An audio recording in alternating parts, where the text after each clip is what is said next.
আগেকার দিনে আমাদের এই বাংলাদেশে বিয়ে শাদী জন্মদিন যে কোনো অনুষ্ঠান সামাজিক অনুষ্ঠানে আত্মীয় স্বজন এবং প্রতিবেশীদেরকে দাওয়াত না দিলে খুব রাগ করতেন, মানে মাইন্ড করতেন আর কি। এখনকার দিনে দাওয়াত দিলে খুশি কিন্তু হন না। কী কারণে জানেন? দাওয়াত দিলেই ভাবতে শুরু করেন, দাওয়াত খেতে যাব তো গিফট দিতে হবে, কত টাকার গিফট দিব, খাওয়াটা কি আসলে উসুল হবে, কি খাওয়াবে। আবার যদি আপনি দাওয়াত দেন ফ্রি, মানে কোনো গিফট লাগবে না বাকি সামথিং লাইক দ্যাট, আপনি লিখেও দিলেন, তখন বিয়ে বাড়িতে যাবে বা আপনার অনুষ্ঠানে যাবে, খাওয়া দাওয়া করবে, খাওয়া দাওয়া শেষে সমালোচনা কিন্তু থাকবে। কি খাওয়ালো, এটা দেয় নাই, ওটা দেয় নাই, এটা একটা আয়োজন হলো।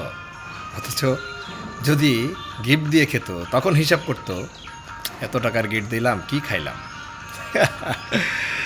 বড় অদ্ভুত, আমরা খুব কমার্শিয়াল হয়ে যাচ্ছে, আমাদের সামাজিকতা দিন দিন কমার্শিয়াল রূপে পরিবর্তিত হচ্ছে। এটা কিন্তু ভালো লক্ষণ না। সবাইকে ধন্যবাদ।